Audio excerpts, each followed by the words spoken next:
বিসমিল্লাহ। এই যে কালকে ভিডিওর মধ্যে বলছিলাম বল আলু, এই যে বল আলু, তারপর সিম ফুলকপি দিয়ে আপনার তেলাপিয়া মাছ দিয়ে রান্না করছিলাম। কালকে ফ্রিজে কোনো মাছ ছিল না, বাজারে গেছিলাম চিংড়ি মাছ দিয়ে রান্না করলাম বলে, তো কিন্তু বাজারে যাইয়া চিংড়ি মাছও পাই নাই, কোনো মাছে ভালো পাই নাই। পরে লাস্টে দেখি তেলাপিয়া মাছ বসে রয়েছে নিয়ে, তো তেলাপিয়া মাছ দিয়ে রান্না করলাম। খারাপ না, তেলাপিয়া মাছ দিয়ে রান্না করলেও মজা। আসলে এই আলুটা আপনার যারা ডায়াবেটিস রোগী তাদের জন্য অনেক উপকার। অন্য অন্য আলু খেলে মাটির নিচে যেগুলো আলু, এগুলো ডায়াবেটিস রোগীর জন্য খেলে অনেক সমস্যা, ডায়াবেটিস বেড়ে যায়। আর এই আলুটা খেলে ডায়াবেটিস বাড়ে না, ডায়াবেটিস থাইরয়েড এগুলোর জন্য অনেক উপকার।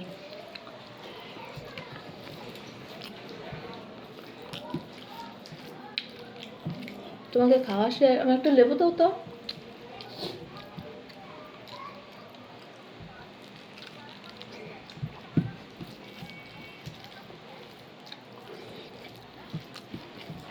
খালি ঘুরছি বাজারে, বোম্বাই মরিচ আনার জন্য পাইলাম না। বোম্বাই মরিচ যাওয়ার সময় দেখছিলাম বোম্বাই মরিচ নিয়ে বসে রয়েছে, তো ব্রিজের এপাশে আস্তে আস্তে দেখি, যাওয়ার সময় নিমো, আস্তে আস্তে দেখি বোম্বাই মরিচ বিক্রি হয়ে গেল। শীতকালে বোম্বাই মরিচটা ঝাল খাইতে ভালো লাগে। আবার শুটকি খুঁজছিলাম, শুটকির দোকানটাও বন্ধ, শুটকির দোকানটাও। শুটকি না, শুটকির যে বড় পাতাটা আছে না, ধন্যা পাতাটা ডাইনা রাখছি ভর্তা বানাবো শুটকি। অনেক দিনের শুটকির ভর্তা খেতে মন চেয়েছে, আর শুটকি আনতে পারতেছি না। ওই পারে গেলাম, রোডের ওই পারে শুটকির কাছে ঘুরে এসে পড়ছি, কিন্তু শুটকি বলছে যাওয়ার সময় নিবো, কিন্তু রিক্সায় উঠতে মনে হয়েছে শুটকির কথা, শুটকি নেই নাই, হঠাৎ করে মনে হয়েছে।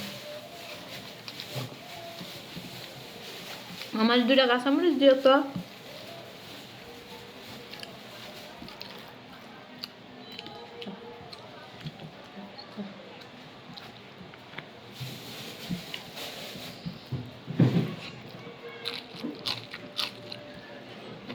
জাল না কাঁচামরিচটি।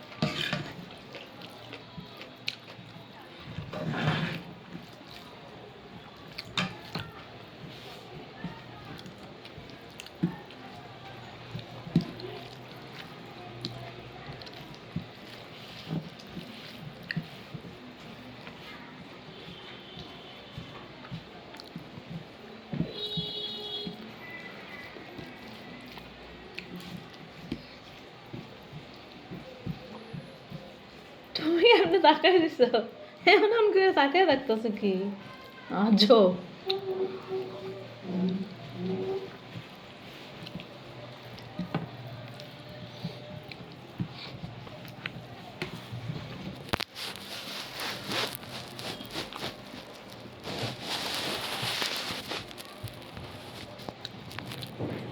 দেখছেন টাকা গেছে কে, বলে যে আপনারা ভাববেন কার কথা বলতেছে, উল্টা পাল্টা কমেন্ট করে বসে থাকবেন।